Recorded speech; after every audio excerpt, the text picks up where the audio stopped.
borders within the same region. Then you take the Central African Republic, which has been a hotbed of our political, social crisis for dozens of years. So is that the way to go? Somehow the world is beginning to be a little bit lenient, as it were, with what you call, quote and unquote, in those days in the media, sit-tight African presidents, as they were described in those days by the Western media. Now we call them long-standing presidents. Well, the world is changing a little bit. The things are, okay, fine. If they can turn around the economy, as it were, perhaps you allow them to stay in there. Don't try to dictate to the people how they should do their own thing. I mean, from Washington and from London and other developed capitals of the world. But the world will still want, democracy is still the best form of human governance as of today on earth. So the world believes that, yes, that's the way to go. Now, do you have constitution? Political. Yeah, but do you have constitutions that support the fact that the president could be there for more than 2 terms? If the Constitution says it's 2 terms, then keep to the 2 terms and let someone else come in.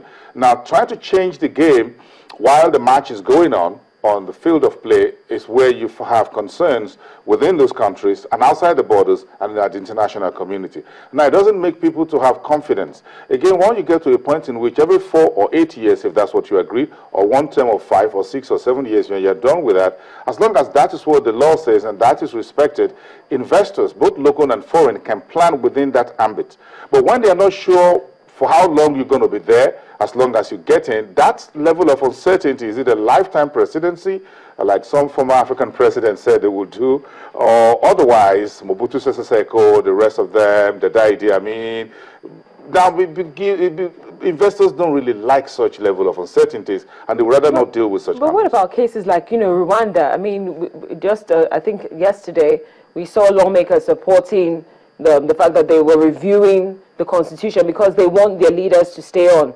I mean, it might not be politically correct, but if it's going to play out, in a good way where the economy is doing pretty well, a little bit of a concern in Africa, likely frontier market, developing economies, when you say presidents have been doing well for 2 sessions or 2 terms. Now you say, well, let's change the constitution for him to have another term.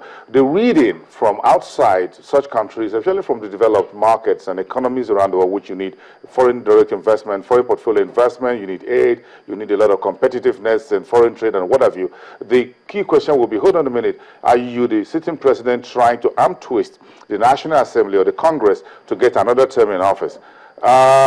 One thing that works in the private sector is that the succession plans, and we haven't gotten this right in Africa from a political point of view.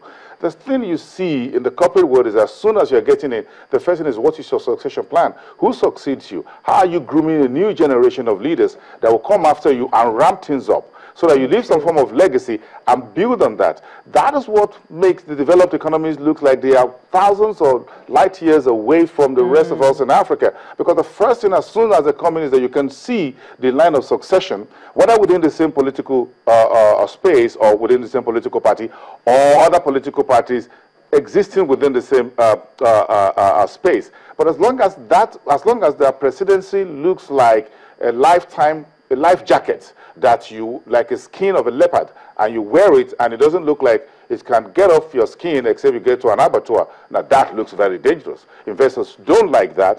They're looking at an election. Okay, this looks like a 4 or 5 year relationship. Fine, thank you very much. Get a job done. At the end of the day, get a good handshake, get out of office and let someone else take the space, and you can then move on gradually. Now it makes progress a lot sweeter. It makes people feel more confident, even within the country, that it doesn't look like family and friends enterprise in which the husband is there, the wife is the pseudo president, vice president, then you have office of the first son and office of the first daughter, then you have, we're just littered. If you look at West Africa, a little bit down Guinea, Equatorial Guinea, it's beginning to look that the president is there, the son is getting involved in governance, is all the oil minister. It's gone from democracy to monarchy. It's gone to democracy. We're not sure what we're practicing. Yes. Now, it becomes very difficult for the international community to take us serious as a frontier market. Don't forget, we have steps to go. Frontier market, to develop to emerging markets before you become a developed country. So we're just at level 3. Okay, we still have one more stage to cross to become from frontier to emerging, where you have China, Brazil, India. Then when we get there, you now begin to aspire to develop markets of France, Germany, Japan, and the United States.